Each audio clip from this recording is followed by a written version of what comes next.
All right, let's get to the top news story of the day, baby. Now, of course, I must urge you not to Fed post in this chat. Some crazy stuff happened yesterday in New York City, and honestly, very interesting times that we live in. Let's take a look. For the suspect who gunned down United Healthcare CEO Brian Thompson outside a New York City hotel. Style killing. The killer is at large, but he left behind a trail of clues here at the scene that may lead police to him and to a possible motive, suggesting anger with the insurance industry. So this dude, big homie over here, okay, Mr. CEO, walking up to his hotel, okay, having a wonderful day. You know, he's like, man, I can't wait to get a child with cancer, no coverage, so their family is saddled with medical debt. You know, just a regular old day for Mr. CEO. He's just like walking over to my medical conference where I'm gonna go, you know, hang out with a bunch of other CEOs, and we're gonna talk about how many claims we denied, that sort of shit. I assume that's what's happening in the mind of a healthcare CEO on any given Sunday, right? Like, you got to be constantly thinking like, man, $35 billion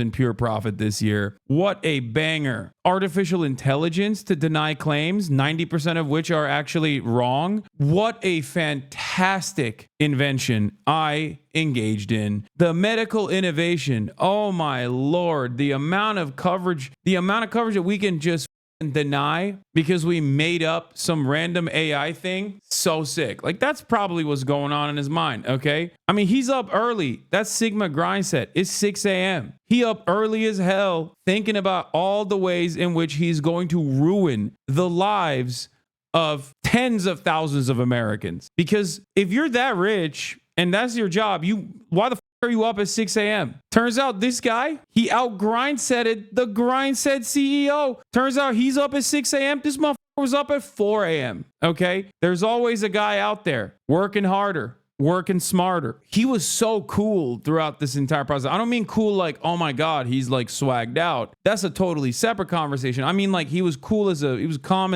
cucumber. Like, he was very calm throughout this process. He was very thorough. Now, people were saying that maybe it was because he wanted to get the casings after every shot, like collect it, you know, professional hitman style, Sicario style. Turns out he wanted to leave the casings there, as a matter of fact, because he wrote stuff on the casings, which is wild. And when I first saw the story and I saw the media coverage over it, I thought it was very funny that people were like, yeah, this healthcare CEO got in broad daylight in the middle of a New York, in the middle of New York City, and the motive is unknown. And I was like, yeah, no, I think the motive is known. It's one of those situations where it's like, if you heard Vladimir Putin got assassinated, you wouldn't be like, I wonder what the motive is here. You know what I mean? Like, there's many motives in that situation, but like, you know, you feel me? Like, I doubt someone is doing that over the anger that they feel towards, I don't know, some kind of new tax that Vladimir Putin implemented, right? Yeah, a real Paul Pelosi gay lovers quarrel situation. Brian Thompson, the CEO of United Healthcare. Police said it was no What's crazy is motherfuckers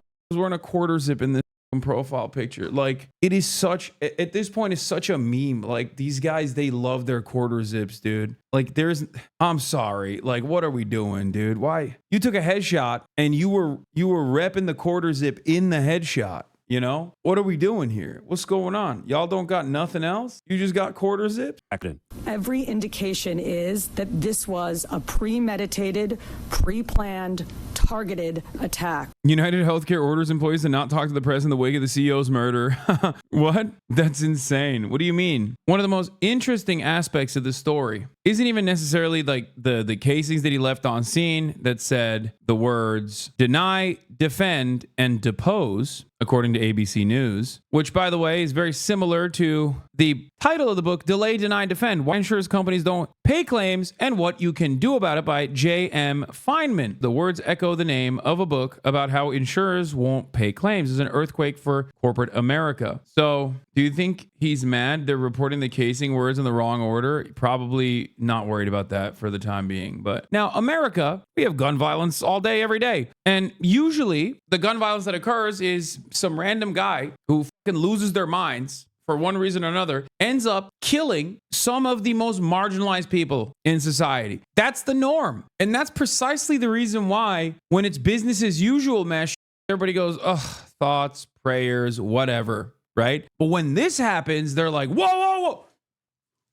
What I realized is when I see situations like that, maybe it's because I cover so much death and so much destruction that like it doesn't really faze me that much. People took it way further than me. You go on TikTok. I went on TikTok. I saw the news coverage and I would look at the comments. What do you mean? Hello? On Facebook. On Facebook, the United Healthcare Facebook account, which is such a funny thing. Like, what the you have a Facebook account, United Healthcare. Anyway, they did that. They posted about the death of their CEO. And the post got 21,000 smiley face responses, like laughing, crying. Can you imagine motherfuckers named Deborah and Barbara clicking on the post with like the 18 font and their tongue sticking out like and picking the crying my face off laughing emoji to respond to it 21,000 times? 20 now is at 44, 50,000. The Debras and the Barbaras are the ones who are not supposed to be saying that. Look, this is crazy. 41,000 ha-has. Only 2.2 thousand kind of sad crying faces. 42,000 ha-has. And it's like yet another instance where I think mainstream media and like all of the reputable outlets, reputable institutions, and everyone that's like covering this is diametrically opposed to the way that the overwhelming majority of the population is approaching the subject matter. I'm sorry, prior authorization is required for thoughts and prayers. 15,000 likes. Sending prior authorization, denied claims, collections, and prayers to his family. 16,000 likes. Was his trip to the ER really emergent? According to his own company, my husband's heart attack wasn't an